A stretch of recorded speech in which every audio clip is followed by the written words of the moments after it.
ఉన్న బంగారాన్ని విడిపించి ఆ రోజు ఆన్లైన్ రేటుకే మేము కొంటాం. Sharma gold company. నమస్తే, వెల్కమ్ టు సుమన్ టీవీ. నేను మీ యామ్ని.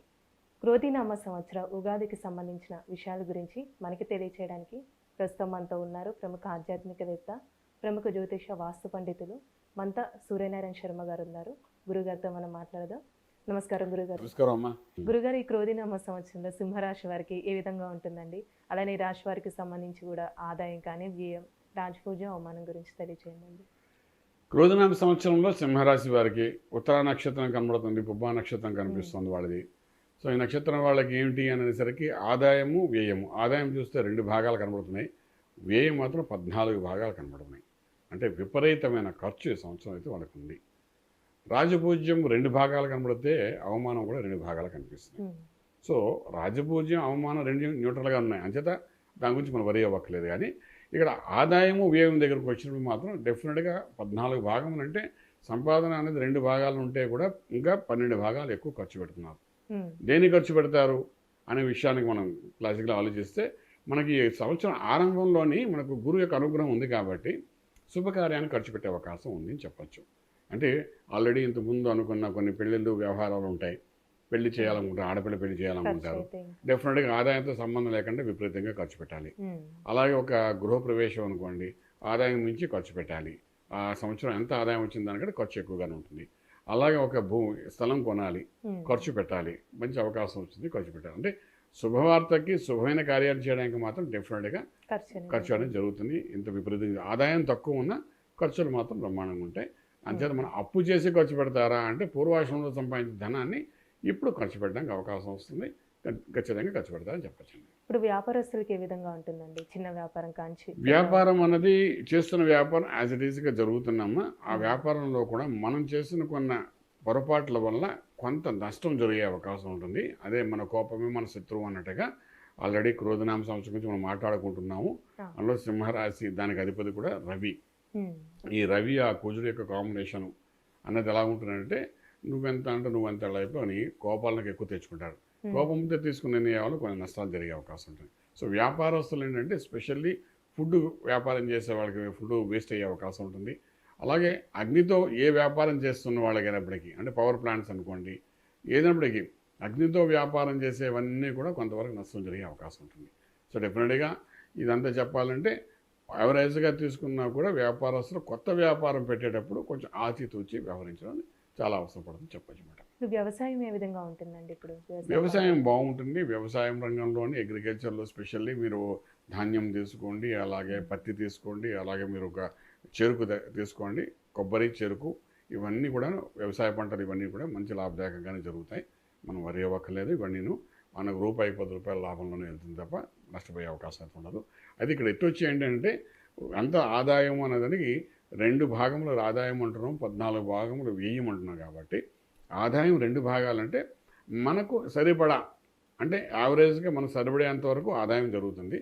ఖర్చులు మాత్రం మనం పూర్వాశ్రమంలో సంపాదించి ఖర్చు పెట్టే అవకాశం బాగానే ఉంటుంది చెప్పచ్చు మేడం. ఇప్పుడు వివాహానికి విషయానికి వస్తే ఏ విధంగా ఉంటుందండి? ఇప్పుడు భార్యాభర్తల మధ్య సంబంధం కానీ సంతానం పరంగా చూసుకుంటే ఎలా ఉంటుంది? వివాహానికి అనుకూలమైన వాతావరణం కనిపిస్తుంది. గురువు అనుగ్రహం ఉంది, మే వరకు ఉంది. కాబట్టి ఈ కొత్త సంవత్సరం ఆరంభమైన తర్వాత మొదటి 4 రోజుల్లోనే కొన్ని వివాహ వ్యవస్థకు సంబంధించిన మాటలు అవుతాయి. అది ఖచ్చితంగా అది సఫలీకృతమయ్యే అవకాశం అయితే బాగా కనబడుతుంది.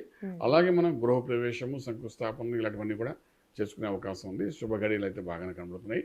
గురువు యొక్క అనుగ్రహం ఉంది కాబట్టి, గురువు యొక్క దృష్టి పడ్డమాట మేషరాశి నుండి గురుడు సింహరాశిని చూస్తున్నాడు కాబట్టి డెఫినెట్గా ఒక పాజిటివ్ ఎనర్జీ, అంటే సంవత్సరం ఆరంభంలోనే గురువు అనుగ్రహంతో ఆరంభమవుతుంది కాబట్టి మనం పాజిటివ్గా మనం చెప్పుకోవడానికి అవకాశం ఉంది. అలాగే వివాహ వ్యవస్థకు వచ్చినప్పుడు కూడా మనకు సింహానికి 7వ భావంలో మనకి ఏం చేస్తున్నారంటే శని యొక్క ప్రభావం కొంత కనబడుతుంది. అది కూడా ఒక రకంగా చూడాలంటే ఇబ్బందికరమైన పరిస్థితి అని చెప్పవచ్చు. దానివల్ల అన్యోన్యతతో కొంచెం కోల్పోయే అవకాశం ఉంటుంది.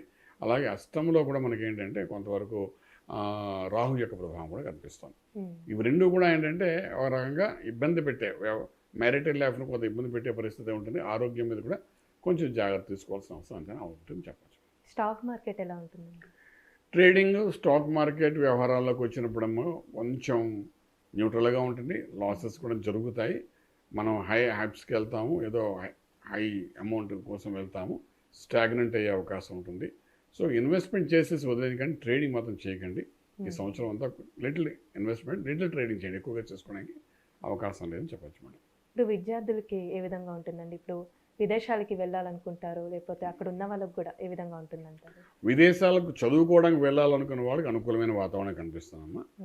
ఆ అనుకూల వాతావరణం ఉంది, చదువుకోవడానికి వెళ్తారు, కానీ దానికి అయ్యే ఖర్చు దగ్గరకు వచ్చినప్పుడు 1-2 సార్లు డబుల్ ఖర్చు అయ్యే అవకాశం ఉంటుంది. ఫర్ ఎగ్జాంపుల్ పలానా యూనివర్సిటీకి అనుకుంటారు, దానికి కొంత ఇన్వెస్ట్ చేస్తారు, చేసిన తర్వాత ఆ యూనివర్సిటీ నుండి మనకు కాల్ ఫర్ రావదు, అప్పుడు ఇంకో యూనివర్సిటీకి మారడం అవుతుంది. చదువుకునే విద్యార్థులు వెళ్ళిన తర్వాత అక్కడ ఎక్స్ట్రా ఎక్స్పెన్సెస్ మనకి కనిపిస్తాయి, దానివల్ల కొంచెం మానసిక ఒత్తిడి పొందే అవకాశం ఉంటుంది. అలాగే ఉద్యోగ ప్రయత్నాలు చేసేవాళ్ళు కూడా ఒక హైప్స్లో ఉద్యోగం దొరుకుతుంది కదా ఒక భావంతో ఇక్కడ నుండి డబ్బులు ఖర్చు పెట్టుకుని కెనడా అనుకోండి, యూఎస్ అనుకోండి, H1B వచ్చింది కదా అని వెళ్ళడం, అక్కడికి వెళ్ళిన తర్వాత కొంతకాలం వరకు ఖర్చు అంటే ఎస్టాబ్లిష్ అవ్వడానికి అవకాశం లేక, ఉద్యోగాలు లేక ఇబ్బంది పడడం, ఇటువంటివన్నీ జరిగే అవకాశం. ప్రమోషన్స్ వచ్చే ఛాన్స్ ఉందండి. ప్రమోషన్స్ కూడా కొంచెం తక్కువగానే వస్తాయి, ఎందుకంటే ఇన్కమ్ మనకి ఇక్కడ చాలా తక్కువ చూపిస్తున్నాడు, ఎక్స్పెండిచర్ 14 భాగాలు చూపిస్తున్నాడు. అంచేత మనకు ఇది కొంచెం భయంకరమైన పరిస్థితి చెప్పచ్చు. ఏదైనప్పటికీ కూడా వెల్ ప్లాన్గా చేసుకుని వెళ్ళగలిగితే మనకు ఎంత అవసరమో అంతే. ఇప్పుడు సాధారణంగా ఏంటంటే మనకు మానవుడి యొక్క జీవన విధానంలోని ఆహారంకి అయ్యే ఖర్చు తక్కువ, అదర్ ఎమ్యూనిటీస్కి అయ్యే ఖర్చు ఎక్కువ. ఎన్ని లక్షలు సంపాదించిన భోజనం చేసేది మా అయితే 10,000 రూపాయల కంటే ఎక్కువ కాదు నెలకి, కానీ ఈ అదర్ ఎమ్యూనిటీస్ కోసం లక్షల్లో ఖర్చు పెడుతుంటారు. సో అలాగేంటంటే వీళ్ళకి ఈ యొక్క ఆదాయం కంటే వ్యయం ఎక్కువ ఉందంటే మీ అదర్ ఎమ్యూనిటీస్ ఏదైతే మీరు కూడా దాన్ని మీరు కంట్రోల్ చేసుకోగలిగితే మాత్రం కొంతవరకు సేఫ్ జోన్లో మీరు ఉండడానికి అవకాశం ఉందని చెప్పొచ్చు సింహరాశి.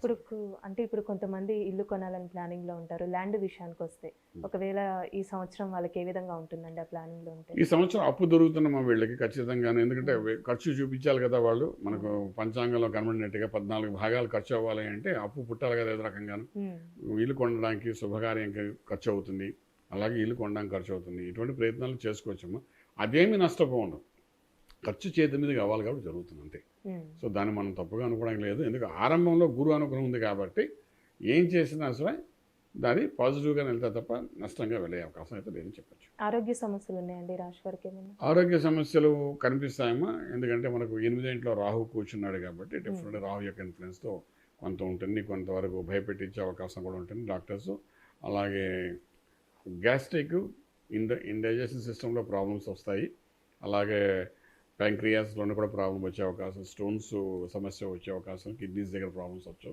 ఇవన్నీ ఏజ్ని బట్టి యుక్త వయసులో ఉన్న వాళ్ళకి ఏం జరగాలి, అలాగా యుక్త వయసులో ఉన్న వాళ్ళకి అయితే గ్యాస్ట్రిక్, కొంచెం ఓల్డ్ ఏజ్ వాళ్ళకి అయితే స్టోన్స్ మీద, అలాగే కిడ్నీస్ మీద ఎఫెక్ట్ అవ్వడం, ఇలాగ డయాలసిస్ వరకు కూడా వెళ్ళే అవకాశం, షుగర్ లెవెల్స్ పెరగడం, ఇవన్నీ కూడా ఈ రాశి వారికి బాగా కనబడుతుంది. ఎందుకంటే ఈ కోపంతో బీపీ, షుగర్స్ కూడా పెరగడం, ఇవన్నీ కూడా జరుగుతాయి.